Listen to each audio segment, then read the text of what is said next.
Uh, well, welcome to this masterclass on ritual with me, Grant, and people from around the world. I'm just taking a look to see everybody in the room here. If you haven't already done that and you put yourself on the grid layout and just see the faces of people that have been summoned by this idea of ritual. It's a cool thing. Yeah, well, it's good to see you guys. Thank you for tuning in. Thanks for making the time today to be here with me. And I have about 90 minutes with you guys, a little bit less than 90 minutes. And I have some notes here that I've taken over the past couple of days just to organize, because 90 minutes is not enough time to really dive into the subject matter of ritual. There's a lot that we could cover, but what I would like to share here in the beginning is just a kind of an overview of what ritual is. So I'm just kind of giving the layout of this masterclass for you guys, and that we're going to cover kind of the overview of what ritual is, sort of some of the origins behind ritual and the ritual process. I'll do my best to distill some of the history and some of the like the practicality behind ritual for you. And what I'll do is I'll also define some terms. And so my goal and my intention is that by the time you leave this session, whether you're here live or if you're watching the recording, that you have some nice key insights that can help you in your own ritual process to basically make a more effective ritual for yourself or for others, or whatever way ritual manifests in your life. Because when I was inspired to generate this experience, to create this masterclass, I was just inspired at the thought of how much of our lives are actually ritualized. Like, do you guys, I'm sure you have your rituals, right? Like just show of hands if you've already done a ritual today, right? Like for me, brushing my teeth is a ritual. Perhaps it is for you. And so I'd like to elevate through this masterclass, the power and the efficacy of the ritual process. And we'll also experience a ritual together. In fact, this is a ritual. This is a designated space and time where we are going to attempt to produce a new result. And one of my definitions for ritual in the ritual process is a specific time and space that is intended to produce a result. And what this means practically is this is how we step out of habit, and we step out of patternistic ways of being, whether they are good or bad, because patterns can be good or bad. And we start to step into creatorship. And so ritual, I'm starting to kind of get into the topics that we're going to cover, but does this sound like a good topic? Are you guys in on the ship with me for this topic of ritual? Awesome. So before we get in, because I was about to just jump in, what I'd love to do is just have a tuning process. Zlaka says, so in. Awesome. Thanks, Zlaka. We're going to just have a little tuning process to drop us in. Just give me a thumbs up if you can hear the shruti box from your end. Excellent. So I invite everybody to close your eyes.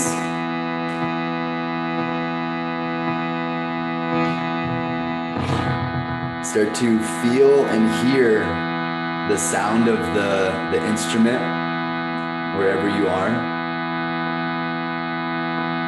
and start to tune your voice to this sound that you hear, and just create a gentle hum at first. It doesn't need to be open mouth.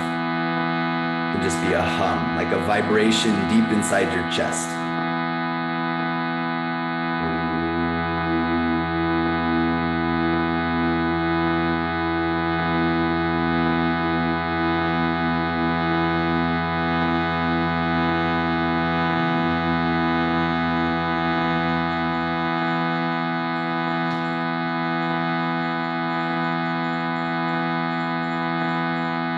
We're going to do this for about 2 minutes.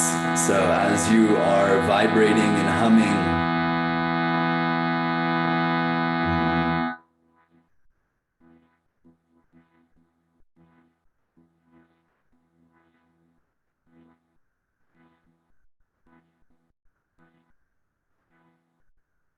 see if you can bring more of your attention into your body, into the feeling of the vibration that you're creating with your voice, with your breath.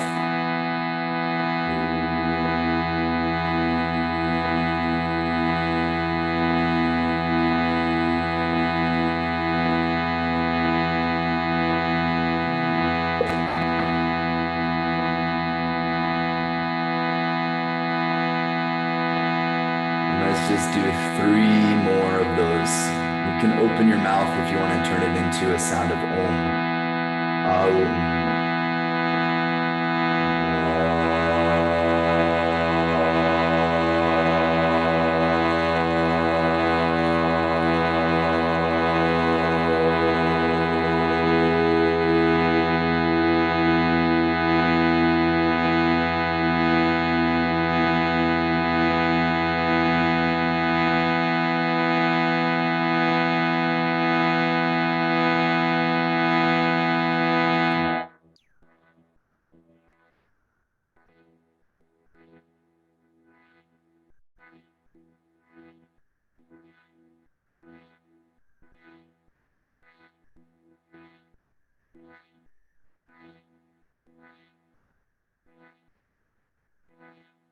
As you approach this last sound, see if you can really make this one work for you.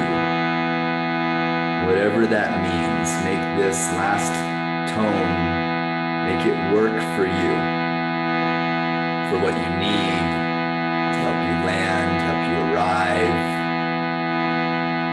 to open your own ritual space.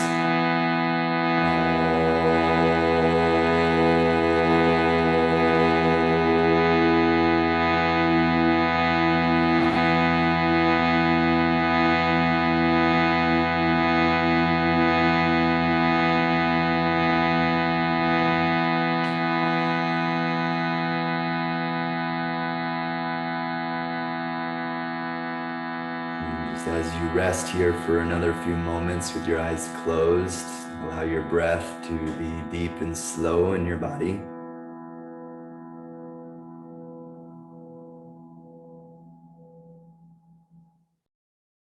You feel your body, you feel your breath moving in your body.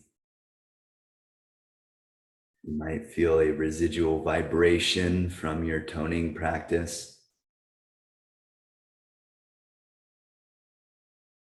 And just before you open your eyes, before you welcome yourself back into this space with me and with the others,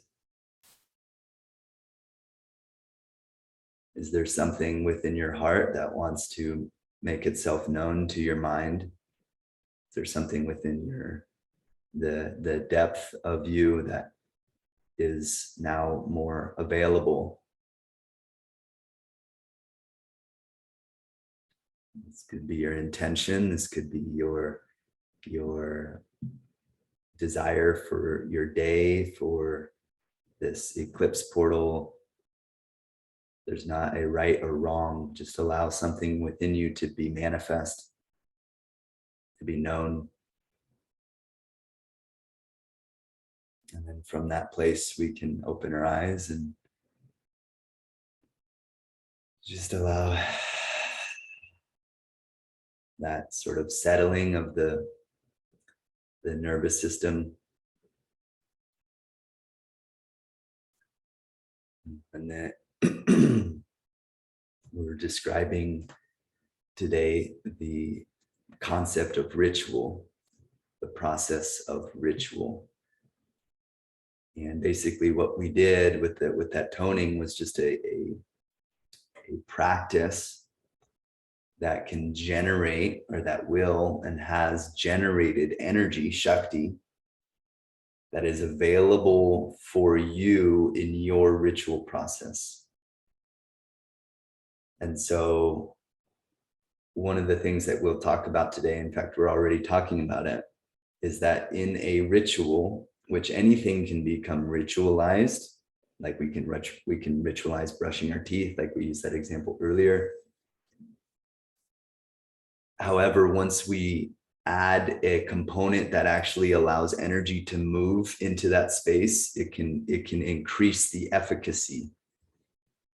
And so an example of that is, as you're brushing your teeth, while that may be your ritual in the morning, if you add the power of your mind and your thought process to what you're doing, you can move more prana in that direction. And so the idea, so I'm just going to define the origin of ritual for you. The word ritual comes from, some of you guys are going to love this, the Sanskrit word rita. It's actually an R with a dot below the R, T-A, rita. And so in that, there's a famous mantra where you may have heard Amritam. Ritam. Rita means cosmic order. Cosmic order. And there's the idea is that when we start something, we have opened a space for something new to take place. We have stepped outside of whatever other thing we're doing, and we have now stepped into this, just like we stepped into this masterclass. We crossed the threshold of the Om, and now we're here. And what the Om has done for us is allowed us to presence ourselves, to bring our prana together into an enclosed space, a container. For a ritual process to be as effective as it can be, we require a container. A container is a delineation. It's like in the magician's circle, like the encircling of a space is symbolic of saying everything that's done here is separate from out there. Why this is important is because we are creatures of habit. So I'm going to talk about why we talked about the origin of ritual in the word Sanskrit, in Sanskrit, rita, cosmic order. So this is before, religion has made ritual a religious process. But what I would like to convey to you, and what I'd like to share, and what I feel in my heart, is that ritual is actually, you could call it a spiritual process. But what does that mean? And what makes it a spiritual process? And what makes it an effective spiritual process or an effective process? Like, why would anybody want to do a ritual? Well, it's going back to what I was saying, is that we are creatures of habit. I'll finish that thought. And so, because we're creatures of habit, we fall into patterns and ways of being over time that may or may not serve us any longer. Just show of hands if you have or feel like you have a habit or habits that you know that you don't need anymore, that they're just like something that you're doing that you feel like is not anymore serving your process, right? I'm totally guilty of that also. And I know it. It's interesting too, to know, like, right? I know that it's not serving me, but I'm still doing it. Why the fuck am I still doing it? Like, it doesn't make sense. So I'd like to introduce the concept of Shakti also in this process. I wasn't intending to. I actually didn't have that in my notes, but it feels relevant. And before I go into Shakti, so we have this idea that we're working with. Like, I got you guys all to know or acknowledge, like, yeah, there's a habit that I'm working with that doesn't feel like it's serving me. Also, connected to that, show of hands, do you have habits that you know are supporting your journey in life, that you feel are healthy habits? So that's cool. It's cool that we can create healthy habits. And what I'm proposing, what I'd like to, I've been listening to a lot of Robert Moore, and Robert Moore says, what I'd like to argue with you today is that you can create good habits, and you can start to move those bad habits out. You can start to kind of crowd them out. And so that's where the concept of Shakti comes in. And what I'm going to cover right now is we talked about the origin of ritual, Sanskrit word Rita, cosmic order. We talked about habits, but I'm going to talk about what even is a ritual, what does it do, and why do we do it? And so this is what I have come up with over the past couple of days. You might have your own definition, or you might even look a different definition up. But what I describe as a ritual is a way to enter a transformative / healing / sacred space. So rituals are ways that we enter transformative, healing, or sacred space. And I use all of those words synonymously. I believe that the transformative space is the healing space. It is the sacred space. And why do I believe that? Because that space, which I'm calling sacred, is where we can go to be reborn. It's where we can enter. If we properly enter into a ritual space, we will not be the same person that leaves that space. And this is an inner alchemical process. This is a change to one's nervous system, to one's the neurobiology. We're talking about creating certain steps that create an actual change in the organism, and therefore the functioning of the organism, aka installing new programs that lead to good habits. So then I define what is sacred space. Sacred space is a specifically allotted or designated environment meant to transport one's awareness from the mundane to the sacred. Sacred space is a specifically allotted or designated environment meant to transport one's awareness from the mundane to the sacred. Why this is so valuable to us is because it helps us step out of our day-to-day thinking. And if we can completely step outside of our day-to-day thinking for long enough, and we can cross that threshold into what is truly a sacred environment, and we can reside there for long enough, by the time we come back to our sense of self and our identity and our personality and all the structures and habits that make us up, good or bad, there will have been a sufficient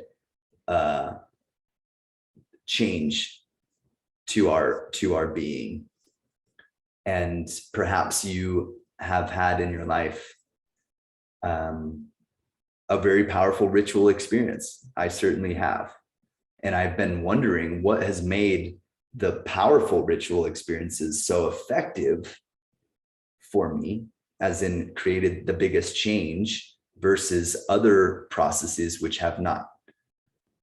Maybe you have wondered that as well. Like why? Yeah, just why? Why is this one, why did this one work and this one not work? And if you look at, we're talking about now the mechanics of this. Go back to that first thought. Sacred space is a designated environment to transport your current awareness to the sacred. Our mundane thinking, built up of these habitual thoughts and predetermined patterns, which cause us to live our past on repeat. Now we're talking about healing. What does healing mean? Healing means to become whole.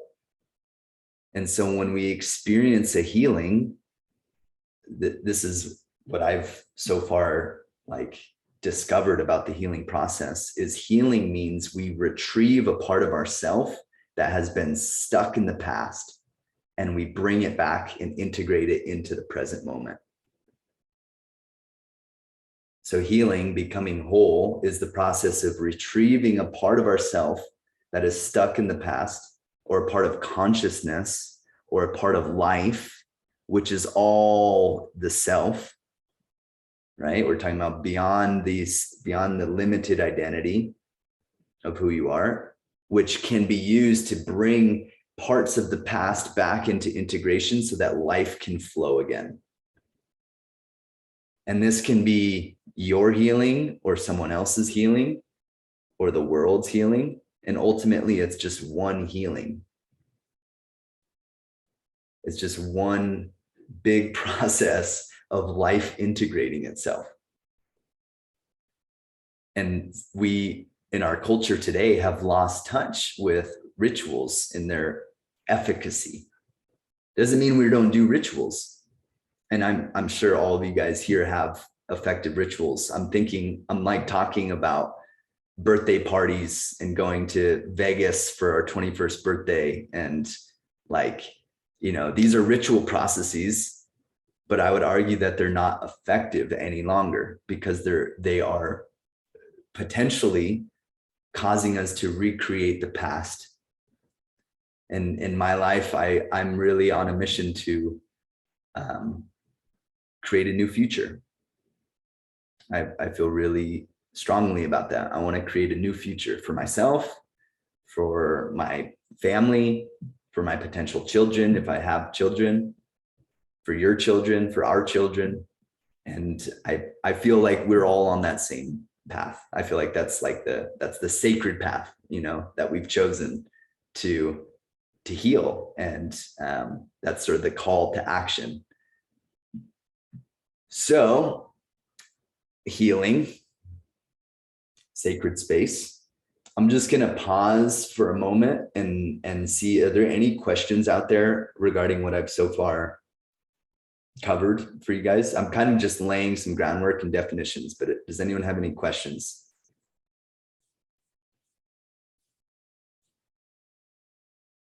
Going once? Yeah, Grant. One thing that you mentioned was a ritual space properly entered. And I was curious if you wanted to expand on what that means to properly enter. Yes. Thank you, David.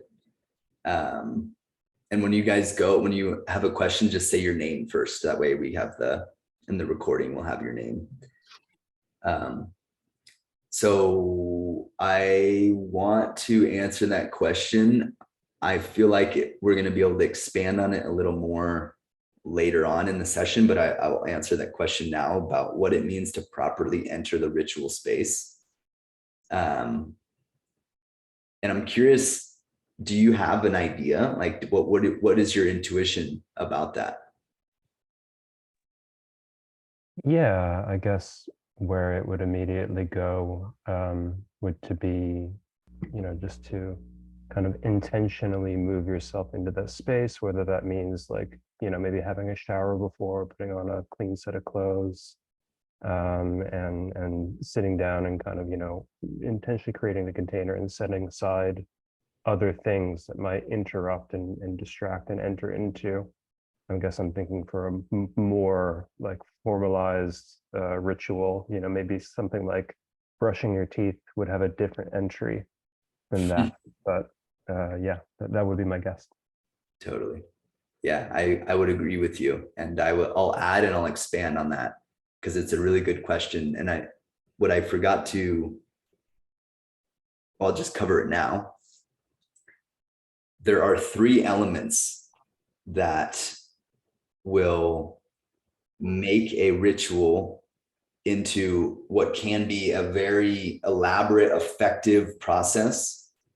And the efficacy of a ritual is dependent on these three variables. And then once I identify these, we'll go into how to enter, because the three things will determine the difference between brushing your teeth, for example, and an all-night yagna or fire sacrifice or something like that, or an ayahuasca ceremony, or any number of, because a ritual doesn't just mean it's like an hour long. It says it can be weeks long. In fact, there's a famous yagna in the Vedic system that takes 1,000 days to complete, which means that the individual who's performing this fire sacrifice, the yagna is a fire sacrifice, doesn't leave the perimeter for 1,000 days.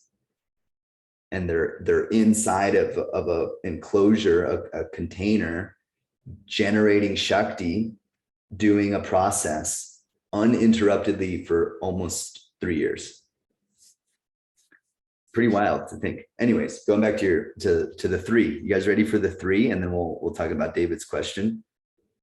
The three components that will make a ritual effective: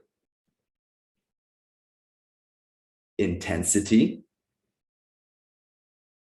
intention, and frequency.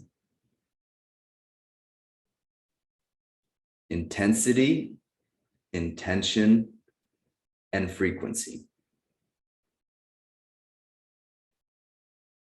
So if your ritual process means you want to initiate yourself into a completely new way of being, like you want to leave your entire old life behind, we're talking about like sannyasin, renunciating. In order for you to actually properly accomplish the result, this is what I'm talking about, is what makes a ritual effective is it gets the job done. It does what you want it to do. This is how you take something that is formless and turn it into form. You guys following me? If you have an intention is just an idea until you apply Shakti to it and you start to take action on it. And over time, depending on how big your intention is, you might have an intention to create a successful business and make X amount of money by 2024. That could be one of your intentions. And I would argue that there's no right or wrong. There's no good or bad. It's just, are you conscious of what you're creating? And so as we have these three components: intensity, frequency, intention. Depending on if you want your result to manifest sooner, so we're using that business example, the level, how many times you enter into your ritual space to interact with your creator, with the supreme being that's within us, that's fueling our actions, and to ask for its support. Like, hey, God or Krishna or life or universe or whatever name you have for the supreme being. Like, I really want to, like, this is like something that I really want to do this thing. Like, I have this goal to do this thing. If you just did that one time with sufficient intensity, and intensity doesn't mean you're shouting at the top of your lungs saying like, but intensity of emotion. The intensity of emotion is what changes the chemicals in your brain. And if you have sufficient intensity in just that one time, you might be able to get all the instructions that you need in that ritual to accomplish your task. You guys follow me on that one? You might only need one really focused moment of ritual in order for that to move the thing. Or, and if your intention is aligned enough, right? We're talking about also about intention. Or you can be repetitious, and that's where frequency comes in. So the amount of times that you go, let's say you have once a week, right? You have your business meeting with yourself, or your meeting with your project manager, meaning you sit in front of your altar and you say, like, I'm designating the next 60 minutes. I'm going to light a candle and I'm going to just focus on this aspect of my mission. Are you guys following me on this so far? Okay. So that will maybe have a different entry for you, depending on the sincerity, depending on the level of intensity that you feel. And so each of your, all of the components in the ritual process have a magical effect, such as taking a bath, brushing your teeth, putting on clean clothes. What are all of these things doing? All of these are tools that you're employing to basically please your creator. You're saying like, look, I love this thing so much. I want to do everything I can to move in a good direction. And so if I show up sloppy to my ritual, right, and I like bust the door open and I show up late and these are all taking away from the possible Shakti that could manifest. Does that answer your question, David? Yeah, that's great. Awesome. It's we can probably elaborate on it a little more, but I feel like that's enough for now.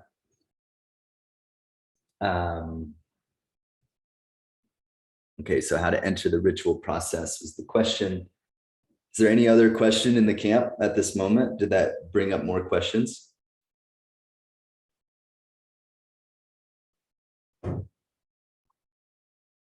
Okay. So this is another, this is a proposal for you. And everything that I share is a proposal for you to decide if you want to work with the idea or the concept or not. But ultimately, everything, I'm just laying it all on the table for you to choose if this is going to help you in your own process. And one of the things that I want to share is that this is what I believe, and it's that if we can sufficiently and successfully withdraw our awareness from the mundane. Now, what is the mundane? The mundane is, oh, I have to make X amount of money to pay my bills. My partner's mad at me. I wonder what's for dinner, right? Like, think about the percentage of your mind and your energy and your prana that is occupied with your daily life and the mundane tasks that make up your daily life. Most of the percentage of our mind is occupied by day-to-day living, right? It's like if we were focused on God all of the time, we'd be relatively useless. In fact, there's many useless in the material world, in like, right, where we live. Maybe when we're 70 or 80 and we're like the wizened old person in the wheelchair, we can do that, and we can just be blissed out on God in the absolute all of the time. But while we're in the world of relativism and duality, we have some responsibilities, do we not? And there's a percentage of our mind that is occupied with those things. If we can enter the ritual process effectively, we take the bath, we put on the clean clothes, we set out our altar items. What we're doing practically, think about this, is we are organizing all of our attention to turn away from that stuff and turn towards the divine for a period of time. So in the Vedas, the entire system of the Vedas is based on ritual. It is a ritual science. Why? Because the early humans, our ancestors, realized a very important fact. They realized that, well, one, there was a supreme creator, and it's a mystery. There's no name for the supreme being. There's many names. In fact, many cultures and traditions around the world have argued about the name for this being. But what we can agree on is that we're here. We're not really sure how we're here. And we're really not even sure how we become inspired to do things and to do them differently. We're really not sure about that process. But what we have discovered, and this is something that's been passed to us, is that this process called ritual helps us turn towards that mystery. It helps us enter into the liminal space, the sacred space, the transformational space, the healing space, through a process known as ritual, cosmic order, Rita, to go back to the beginning where the universe is formed. Because physics today is starting to, scientists are starting to understand that maybe the Big Bang wasn't a linear thing that happened 15 billion years ago, but that the universe is recreating itself anew every moment with consciousness. And this is fascinating. This is incredibly fascinating. And so, as I was saying, if we can sufficiently and successfully withdraw our awareness away from the mundane and turn our attention towards that space, whatever name you want to call it, for me, it's just the creator or the supreme reality, the source of our life and all of my creative action coming from this space that's unnameable. Perhaps I might be able to bring forth something new, some new insight, some new inspiration, some new creativity. And the key word there is something new. If I want to create a new outcome, a new habit, a new relationship experience, something that didn't have existence before, I can participate in the process of creating that. This is something that everybody is doing, some more on a greater degree than others. And the idea is that as we become more conscious, we become more aware of our creative ability. This means that we no longer react,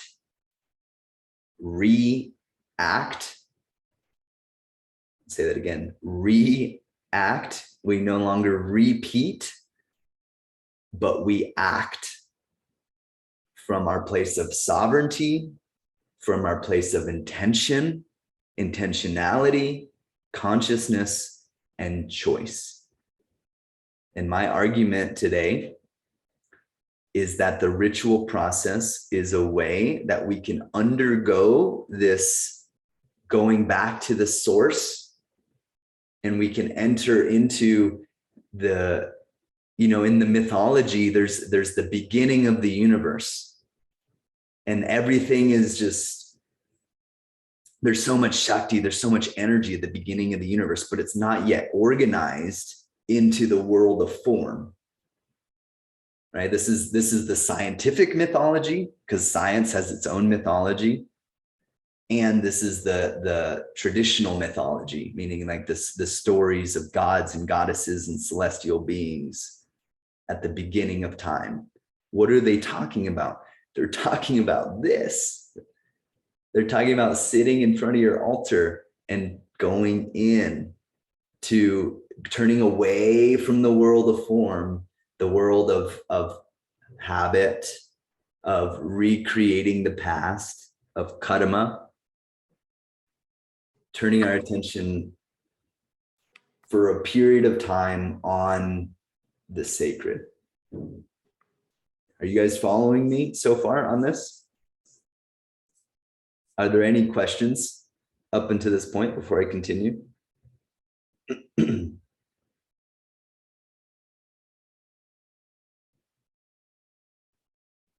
Going once. Don't be shy. Going twice. All right. Ritual is a process of humbling ourselves to the great unknown and asking for guidance from this mysterious liminal space known as God, or the Creator, or life, or yourself and your own soul and your own spirit. Fill in the blank. There is a numinous, Robert Moore, I used his name earlier. He's a depth psychologist. He studies the deep structures of the human psyche. And he describes that there is a numinous space. This is also Carl Jung, if you guys know Carl Jung.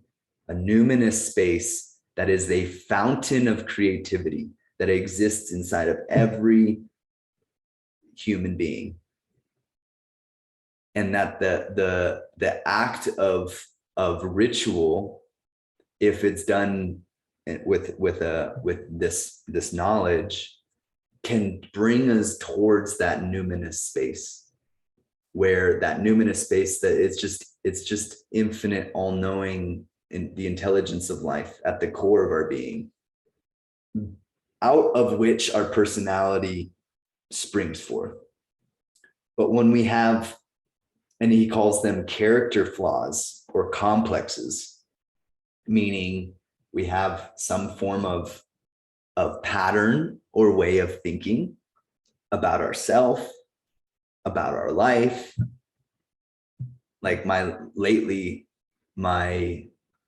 partner and I have really been identifying, like, what's the pattern that we're dealing with that's really in the way of our success? Like, have you ever sat with that question for yourself? Like, what's the pattern in the way that's like blocking me from experiencing more joy, more happiness, more fulfillment? I think we should all be asking that question like all the time. It's a great question to ask. The problem with asking that is that it sometimes gives us an answer we don't want to hear. Do you know what I mean? When you sit with yourself and you're like, all right, Grant, like, let's get real, what's in the way? What's in the way?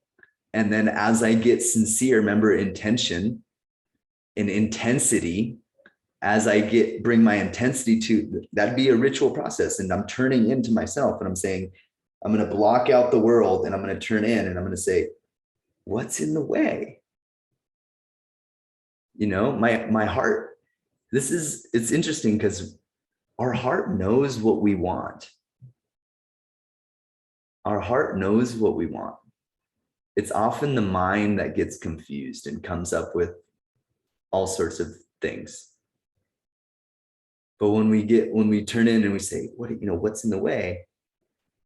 Then I get an answer, and the mind isn't analyzing the answer, and it says, no, like, I don't want to do that.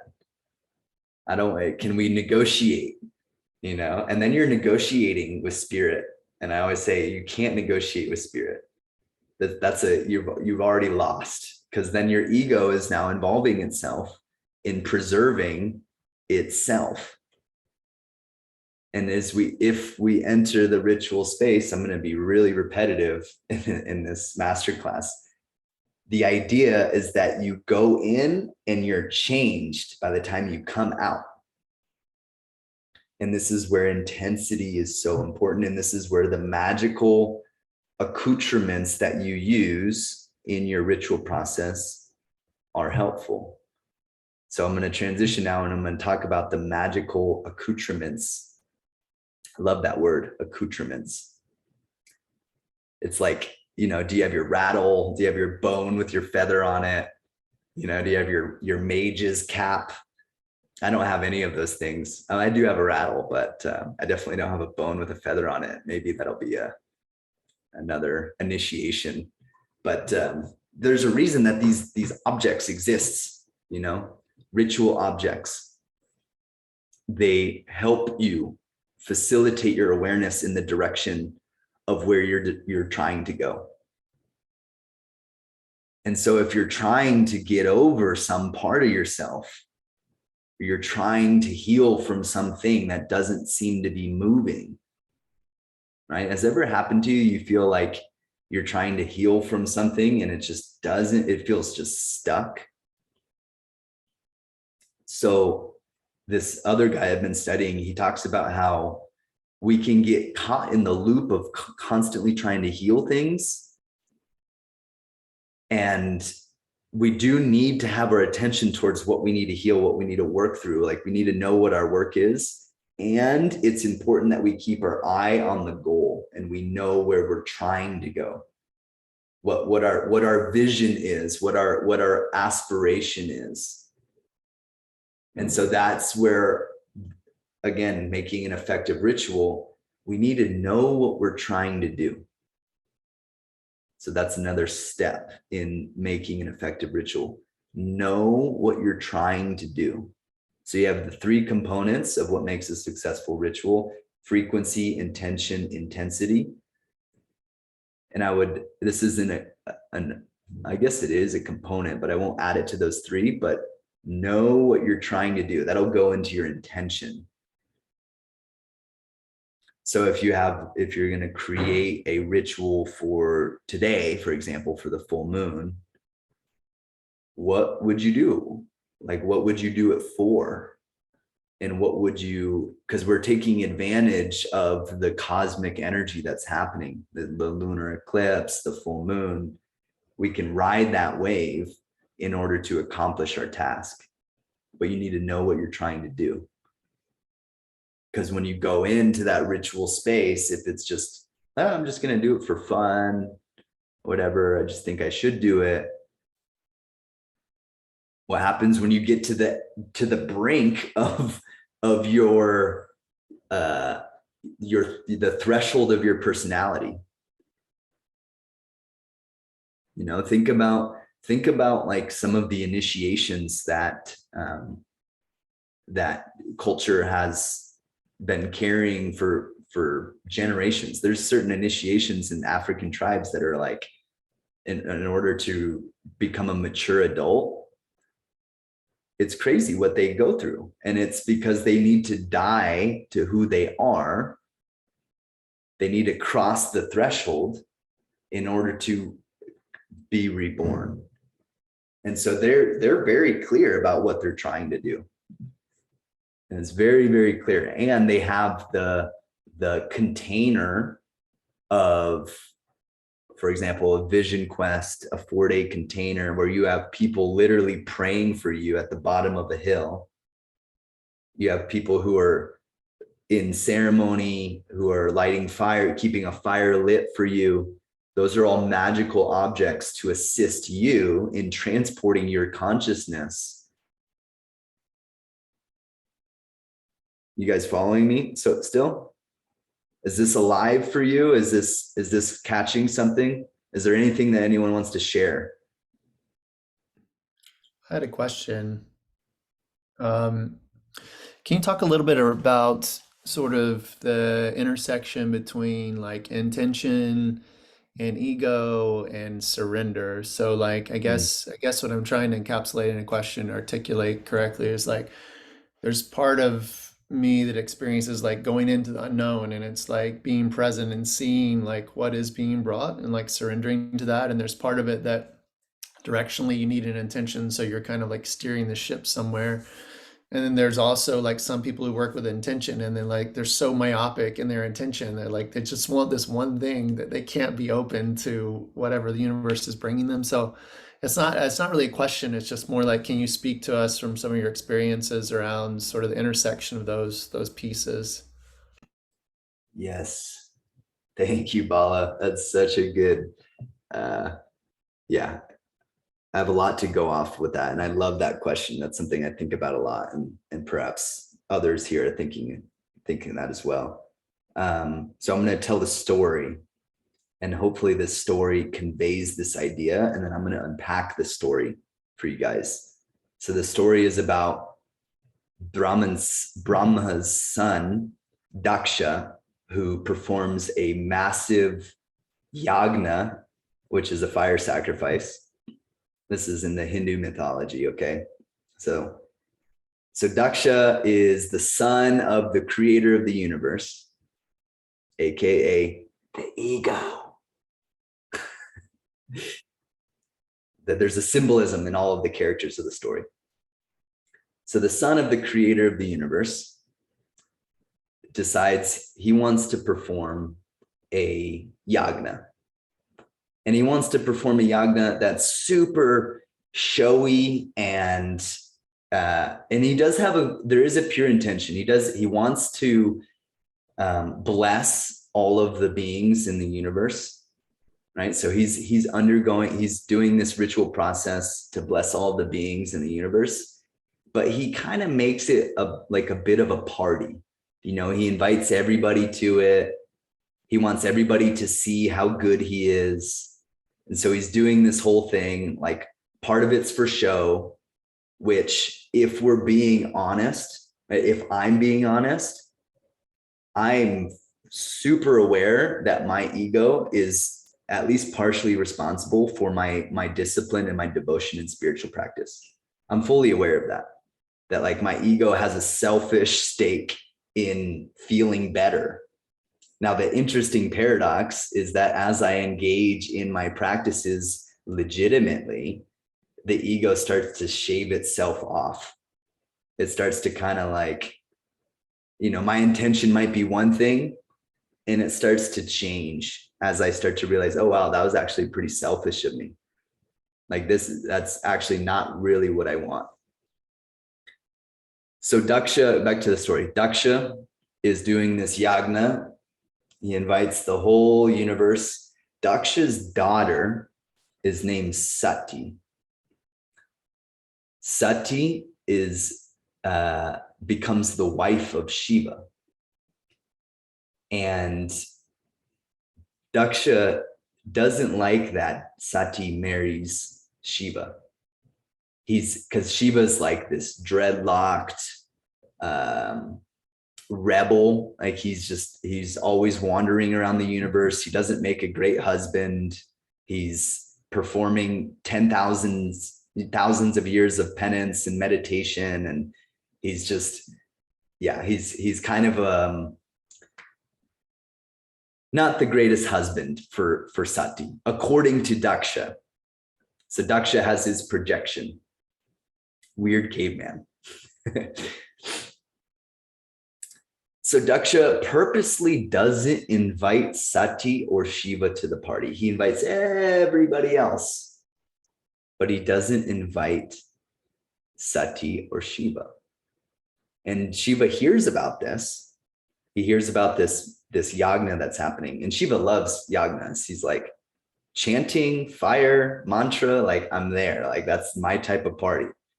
Like, screw your food. Like, I don't want to talk to anybody, but I'm down to chant and be with the fire. And he gets upset because Daksha invited everybody but Sati and Shiva. Shiva's not upset that he didn't get invited because he's the supreme being. He doesn't need to go to anybody's party. He can watch from afar and participate in everything from wherever he is. But he's upset that his wife didn't get included in the party. His wife, who happens to be the daughter of Daksha. So what does Shiva do? Shiva rolls up to the party midway through the yagna and lops off Daksha's head. There's a lot of beheadings in the mythologies of Hinduism, which I love because they're all attempting to describe this process of losing one's ego, of the removal of one's egocentric way of thinking in order for the universe to restore order. Like all of the stories are telling the same archetypal theme. Something bad happens, disorder occurs, there's chaos. The gods have to intervene to restore order. That's basically the whole theme and motif across all of the stories, which describe this process that we're talking about, right? There's something wrong. My life doesn't feel as aligned as it could be, which means I have the question, what do I need to do? And maybe my intention is partially selfish. Maybe I do have like a selfish intention in that alignment. So what do? I go and I do my daksha, my yagna, what Daksha is doing. He gets his head chopped off. What does that mean? I'm doing my ritual with my selfish motive that has some altruistic motivation as well, right? Like I do want everybody to benefit, but I also need to I want to benefit too, you know? What happens if I don't invite Shiva to the party? Take care, Gonzalo. Thanks for hopping in. If I don't invite the supreme reality to my party, my ritual, then the supreme reality is going to eventually notice, regardless of if I have chosen to align with it or not, because the supreme reality is, of course, the supreme reality. And so what happens? It comes in and lops off my ego. So this story is describing, to your question, Bala, how do we differentiate between intention that is self-directed? And please let me know and intervene if I use different words than you use, but I'm going to try to paraphrase what your question was. Self-directed intention, surrender, and I think you used a third phrase or word. Can you remind me what it was? Yeah, I think I was saying, what was I saying? I was saying, I don't know. I don't know what the third one was, but yeah, you're definitely still in line with what I was talking about. Okay. But can you, everybody else who's here, can you relate to this conversation? Like the process of, so what are we explaining? We're explaining. I'm just saying, actually what I was saying was intention, ego, and surrender. Ego was the second one. Yeah. Yes. Right. And so, and the ego is very aware of the things that are uncomfortable in our lives. Is it not? It's like, and so how do we differentiate? Well, I don't really know. What I do know is this story the story I described is an accurate way, I think, of looking at basically what we're talking about, in that you might have a very selfish motive for a ritual. If you go into your ritual process and are sufficiently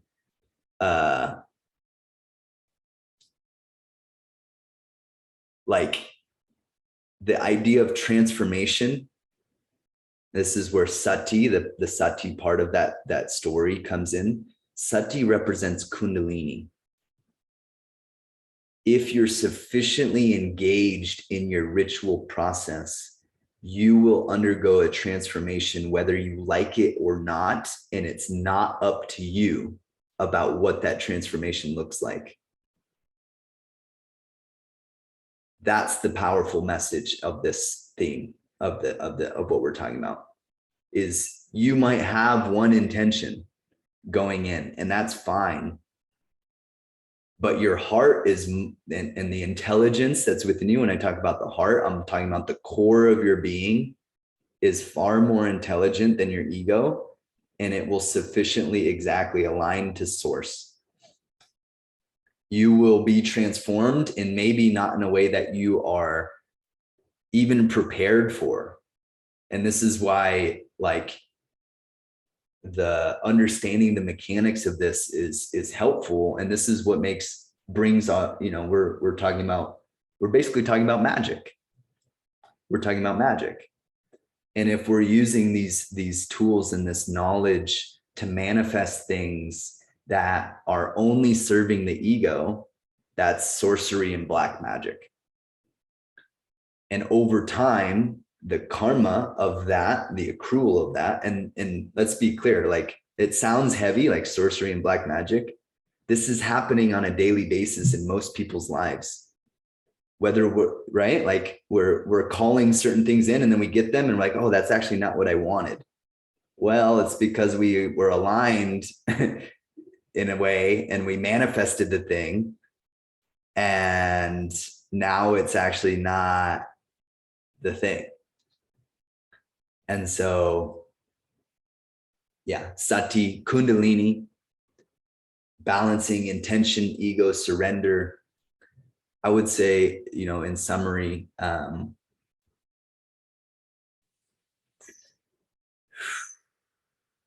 we should always be, as much as possible, attempting to align ourselves with something that is beyond the ego.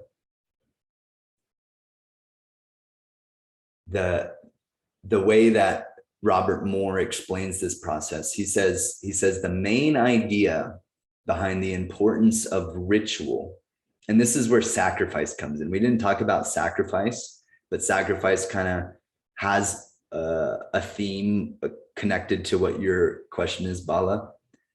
He says, check this out, I love this. He says, there is something other than my ego. That's the first assumption. Says there is something other than my ego. I might not know what it is.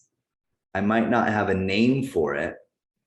But if I get quiet and I listen for long enough, I will realize there's something other than the individual self that I think I am here.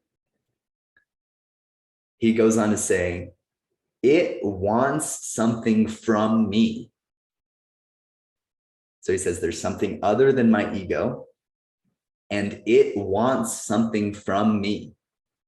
Big statement. You ever feel like that? Like there, right? This thing wants something from me. And then he goes, if I sufficiently align with it and give to it what it wants, it might bless me. And this blessing will help my personal life. It will help the life of my family, and it will help the life of my community and everybody else.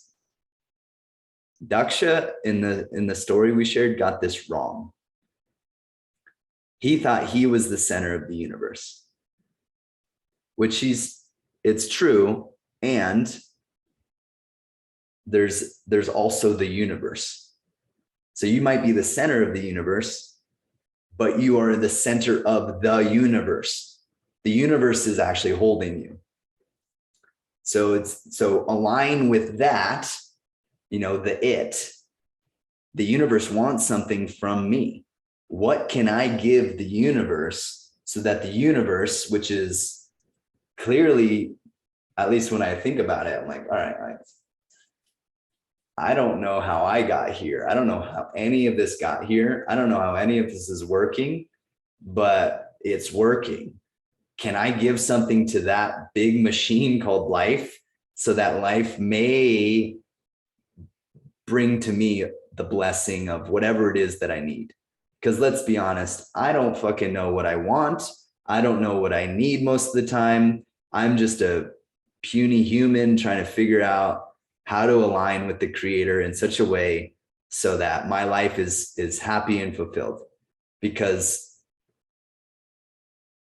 in the past, I've learned that I've gotten the things that I wanted and I still wasn't happy. I've learned that already.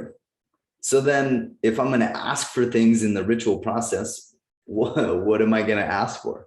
What do I want to do? And I got some notes here. Is this landing for you guys? Does anyone have a comment or a question?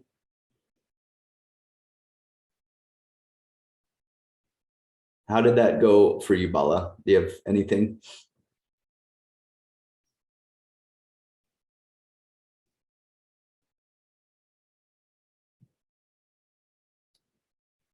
You there? Oh, you're muted. You're muted. I was saying, like, it's almost kind of in a way, like ego, even if it is selfish in someone's intention initially, if it drives them to ritual, even for that selfish motive, ultimately, like, the universe can use that as a tool to open them up and realign them to something greater that they could never have imagined. So in that way, it's like no matter what someone's desire is rather irrelevant if it brings them to a ritualized space.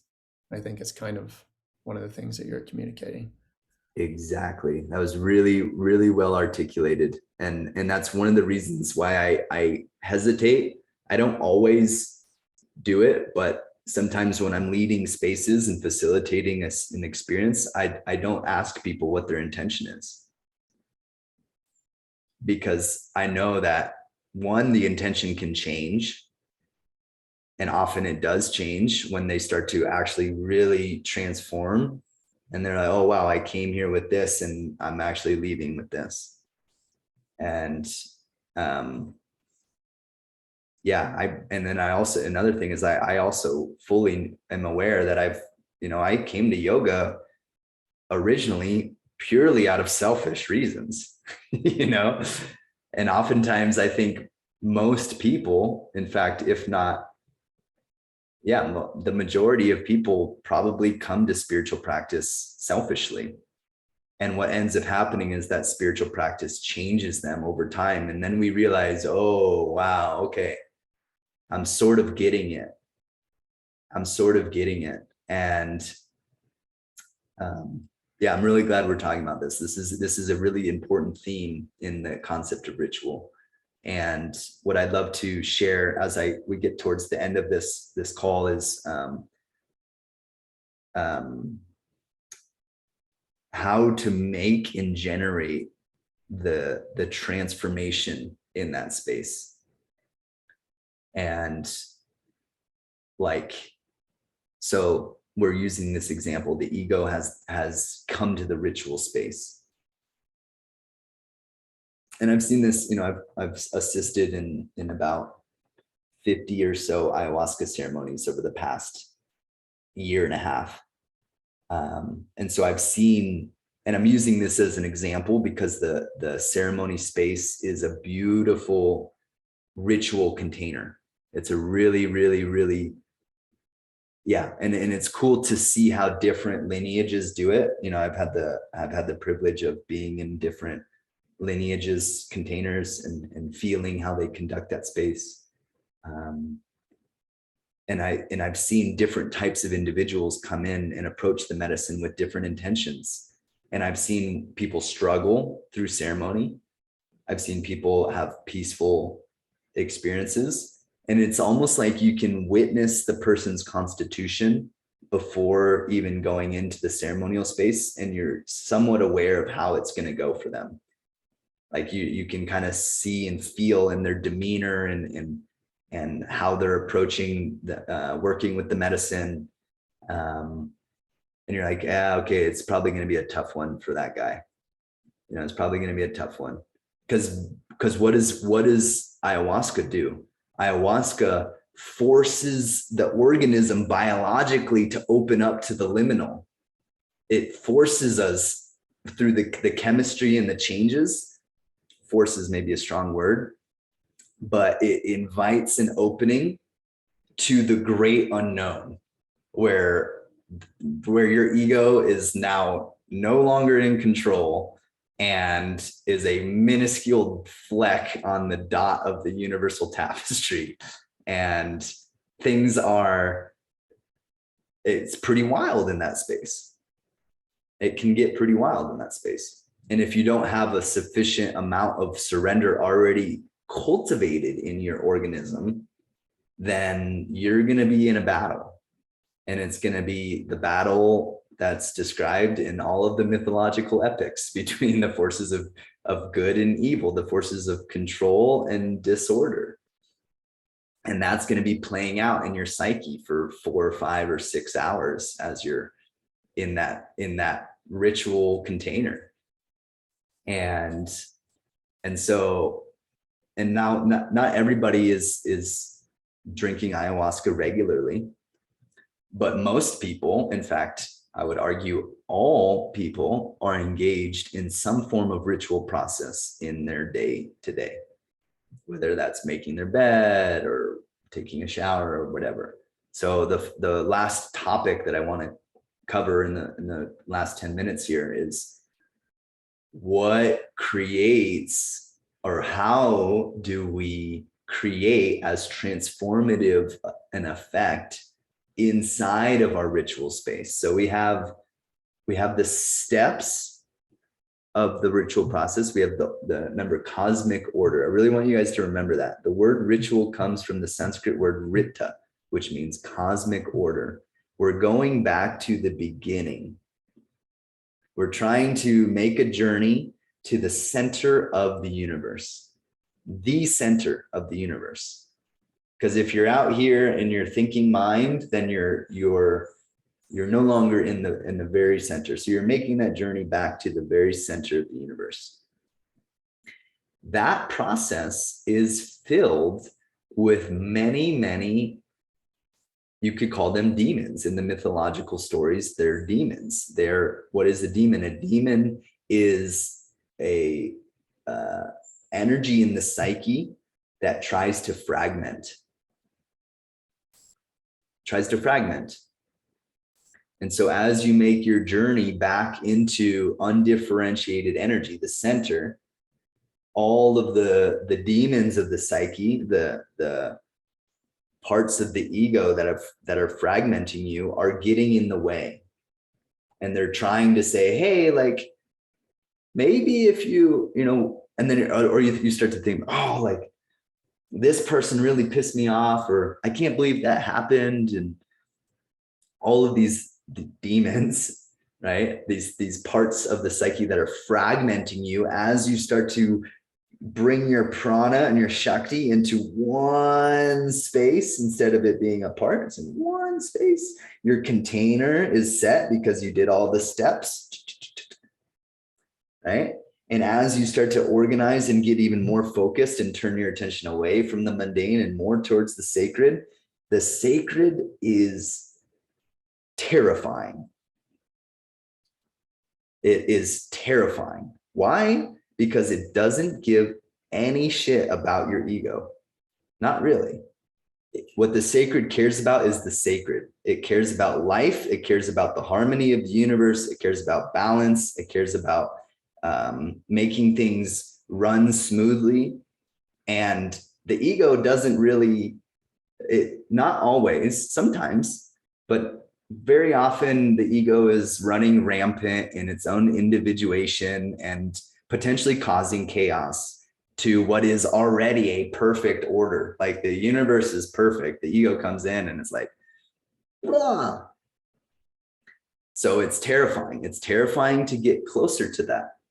And that's where the Shakti that you generate in your practices is really helpful, because it's the Shakti that will allow you to transport your individual awareness towards that supreme being, that supreme, to the terrifying moment of, oh, I really got to let go. I really, like, I'm letting go.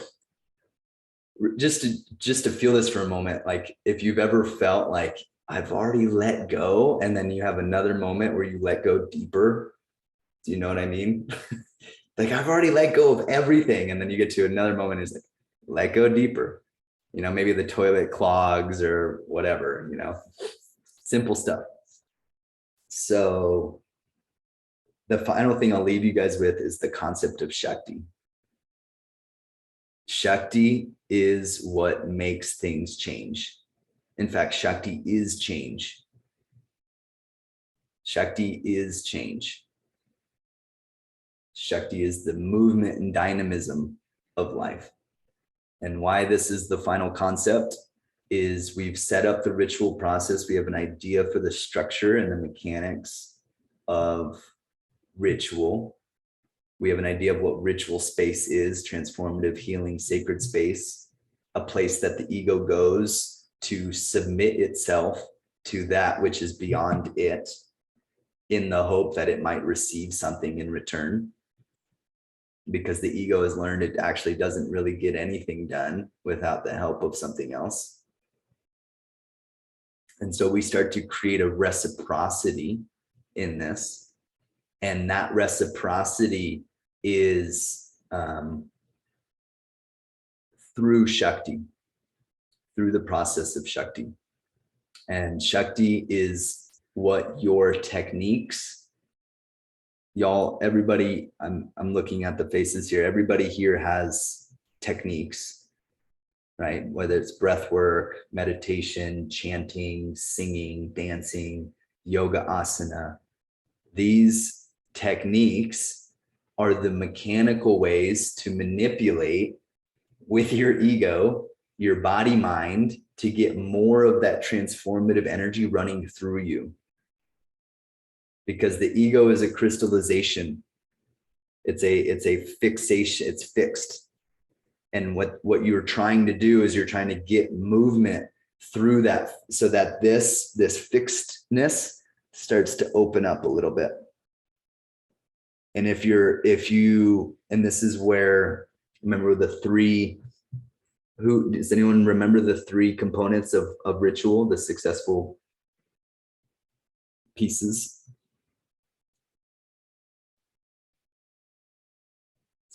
Owen's typing. Intensity, intention, frequency, exactly. You can generate sufficient intensity and frequency through a sadhana, through a practice, that it doesn't even matter what your intention is, because over time, you will have moved enough energy through your repetition. Frequency is repetition, that eventually the result that you're after will manifest.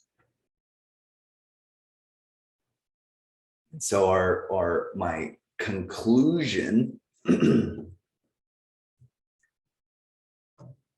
is to become familiar with, or try to become familiar with, what is it that allows you to have an effective ritual process.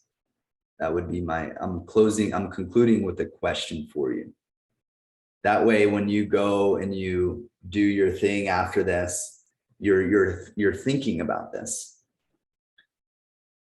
Now, what is it that allows you to step outside of your fixed and limited identity and move in the direction of that which is greater?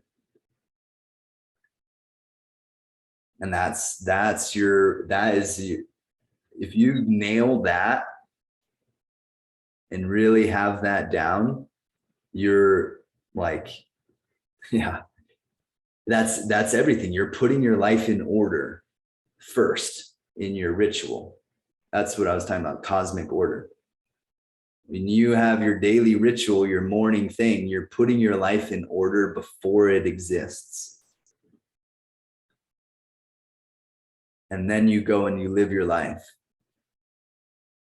And this is what allows spiritual practice to become not something that you do then, but something that encompasses everything that you are. To be able to turn to that infinite source and ask for it to guide you and support you on your path. Don't do your fire rituals without inviting Shiva to the party. Basically is what I'm saying, is don't get up in the morning and start doing your thing without inviting life, the universe. Hey, Supreme Creator, I don't know what to call you, or maybe I have a name to call you, but like, hey, will you come assist me in my meditation this morning? Like maybe there's something I'm not doing right. Like I've only been here for X amount of years on planet Earth. Like maybe my ancestors have some codes for me. Can you help them convey their message? And it's just a process through ritual, is just organizing your attention so that you have a little wedge for magic to enter into your life. And you're creating that wedge a little wider and wider and wider and wider.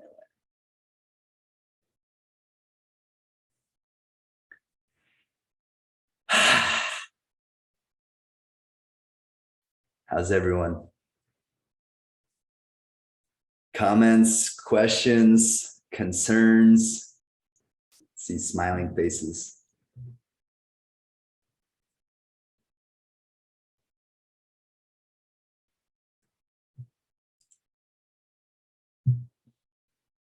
Shall we close our ritual process for today with 3 ohms?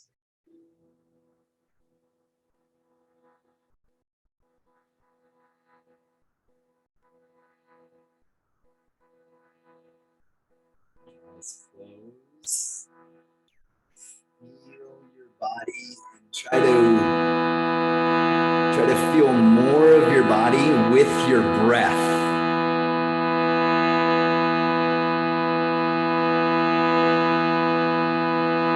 And now try to feel more of your body and your energy with the vibration of breath through the sound Om. 3 ohms.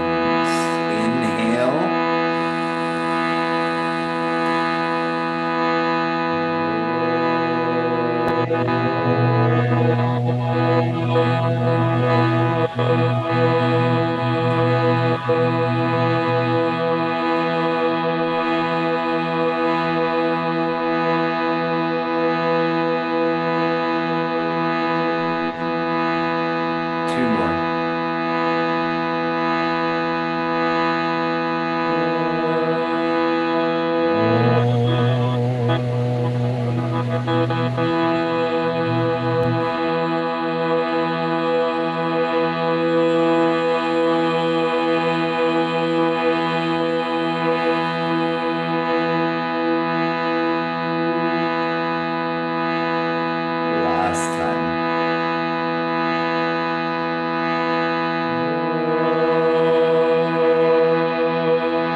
Feeling grateful for the time that we can share. collective intention to bring more consciousness and light to this earth. We just give thanks to each of you and your path and your time today. Thank you so much. And thank you for joining me for this ritual, collective ritual.